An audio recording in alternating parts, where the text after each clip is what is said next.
tayo watching mga Metro TV. We are here at the Levisuer Art Gallery for the Faded Footprint Group exhibition. Let's go inside and check out what's going on. Just a very fast introduction. I decided here for a couple of months ago to do something different at Art Gallery this year.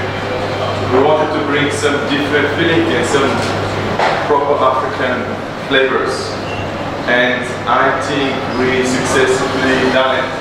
I'm going to leave this to you, Kent and Ice, to tell me if we done well tonight. I'll be very brief with my speech because I really couldn't find my calming down clothes this morning. So this is a great initiative on the part of the curator as well as the artist. I think they all deserve a round of applause for the wonderful work that we see on the walls.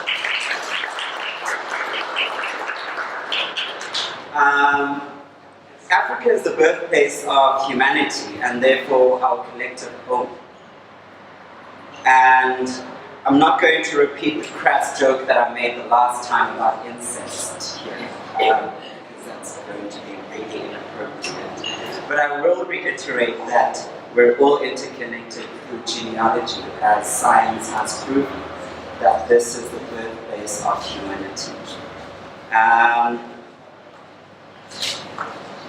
I must also mention how glad I am to see the images of First Nations people, the Khoi and the San, on the walls of the exhibition, because they are the original inhabitants of Southern Africa and they should be acknowledged with as much respect and dignity as possible. I shouldn't say that last part I wrote about my Xhosa ancestors who pushed the First Nations people off their land might get kicked out of the gallery because my ancestors were really angry and aggressive people. So instead I just, as I said, I promised to keep the speech short and I would like to just declare the exhibition open. And congratulations to the artist, the curator, and a warm welcome to everybody here today. Thank you. I'm here with Victor Gedultien van die Painters. Hello. Gaan het goed, dame? Het gaat goed.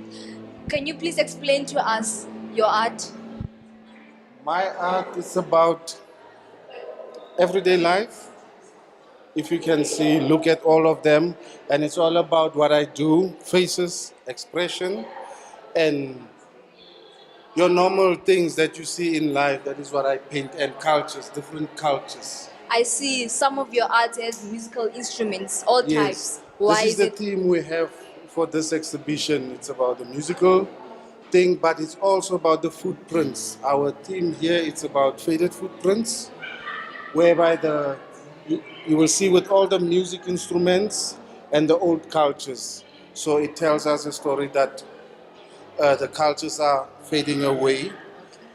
It's now the modern kind of thing. Can you please tell us a little bit of your art? Okay, my artworks are basically African inspired. I did artworks, my theme was actually Sesotho culture.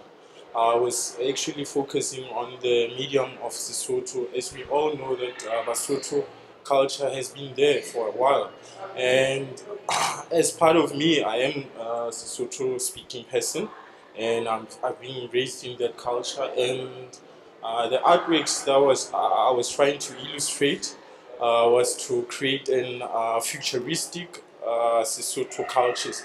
I'm creating artworks that hasn't been done before, and things that are from our culture. I feel that they were fading, so we have to come up with a new innovative technological illustrative artworks. So what I did with the artworks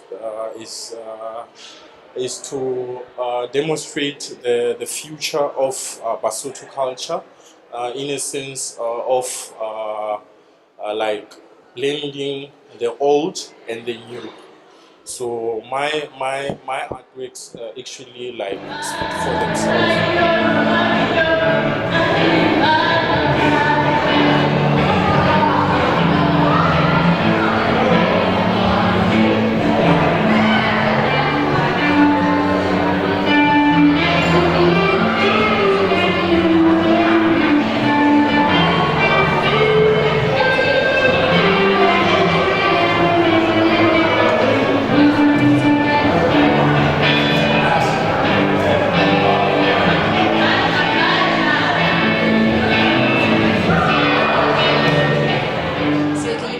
us a little bit of your art?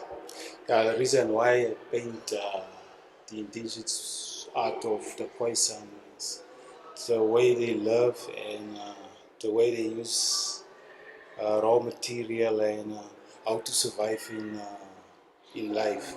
Hi, I'm here with Mpho Khomaro, one of the artists here. Can you please tell us a little bit of your art? My artworks is called, as you can see, is different portraits. So it's called a collection of forgotten faces. I had an exhibition last year at the Levisuer, and during my research, I found out that the first Women's Watch was actually in Bloemfontein. So I wanted to pay homage to those women who actually took part in that. And as you can see, everybody has like red dukes on them, and we know every African woman for dukes are on. So as I dug deeper and researched, I went to the archives and I went to the National Museum because that's where I got most of my information. I realized that these women actually went through a whole lot of ordeals, and they were normal human beings who were living their day-to-day life the simplest form they could, but they stood for something. And I've noticed even over the generations, women have been standing in their own truths. So I just wanted to bring that out because everybody has somebody that takes care of them. You can have like Osia who cleans in the house, but that person is contributing into your life, but they never really get the recognition that they deserve, even though they shaped your life. So for me, it was like paying homage to those people who influence you but fall through the cracks of history, so they become the forgotten faces of history, even though they played a big part in changing. The night has finally come to an end. We saw all the artists, all the painters. They are beautiful, and the owner of this art gallery, Levisuer, still struggling to say that name, but we are out of here. All I can say is bidai bidai.